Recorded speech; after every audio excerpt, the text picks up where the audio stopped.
I don't know if you're following the news, but Iran attacked Israel. For the first time in the state of Israel's history, Iran has begun a direct attack on Israel, launching dozens or hundreds of drones and ballistic missiles towards the Jewish state of Israel. Israel's Iron Dome shot most of them out of the sky, like 99%, over Israel, including over Jerusalem and my home Gush Etzion. Some never made it to Israel, crashing in Iran or Iraq, with some being shot out of the sky over Jordan. Prime Minister Netanyahu's plane took off a short time ago for unknown reasons. I guess we'll find out in the news. The Iranians made the mistake of thinking that we, the Jewish people of Israel, are weak due to 6 months of war in Gaza, the anti-Netanyahu government protests, and the fact that the Biden administration is literally negotiating for Hamas and throwing Israel under the bus. The Iranians are dead wrong in their analysis of the Jewish people in Israel today. While it is true that Biden has thrown Israel under the bus and has stopped us from defeating Hamas in Rafah and freeing our captives, the Iranians are totally misreading the Israeli public. These 6 months of war have unified us and strengthened us like never before. The Jewish spirit is so strong today in Israel, with the vast majority of Jewish Israelis, religious, secular, right, left, all feeling more Jewish and united than ever before. The protest movement was a tiny sideshow. We have a King David-like spirit in the people today in Israel, unified because the October 7th tragedy taught us that they don't kill us because of where we live, they kill us because of who we are, Jews. And Jews are strengthening their Jewish spirit and becoming fighters and King David-like fighters. The fact that Biden's throwing us under the bus makes us look alone and weak, enticed Iran to attack us directly, making the huge mistake that they will pay for dearly. It's like a play out of the Sunzu Playbook. They attack because they think we are weak, and then we totally shock them with our strength and unity, bashing their misguided strategic assessment of the situation, thinking that the Jewish people in Israel are weak and ready to be destroyed. Now, I'm sure President Biden will still play games with us. On the one hand, he'll support us, but not totally support us.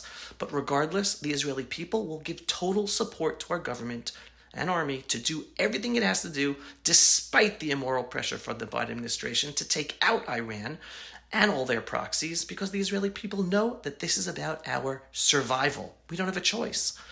I'm also almost positive that Netanyahu capitulated to American demands to hold off on invading Rafah in order to ensure U.S. support to attack Iran full force in the case of an Iranian attack.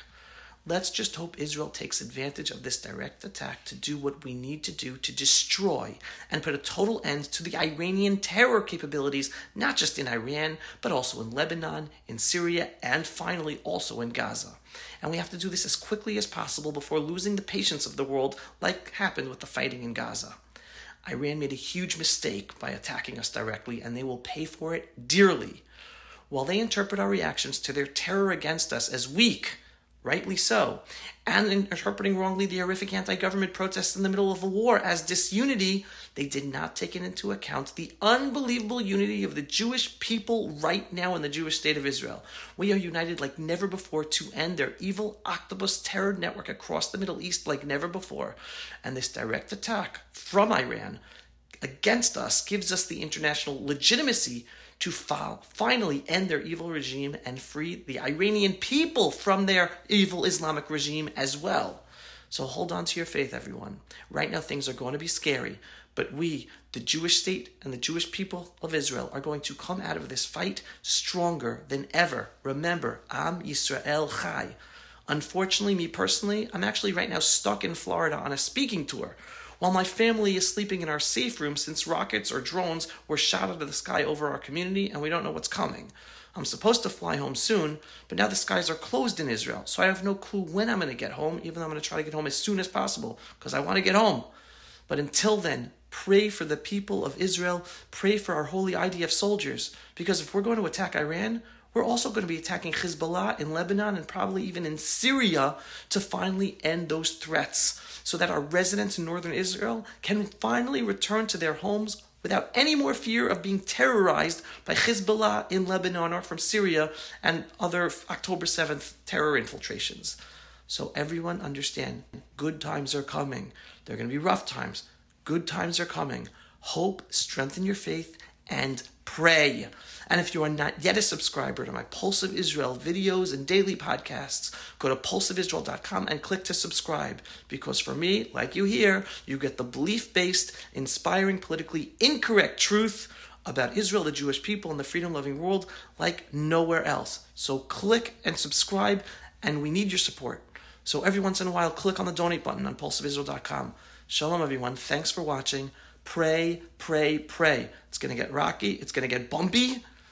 But we're going to come out of this stronger than ever before. And please God, with a final end to the evil Iranian regime, evil Iranian Muslim regime that not only terrorizes Israel and all people in the Middle East and the world, but also its own Iranian citizens. May we put an end to this quickly, very quickly.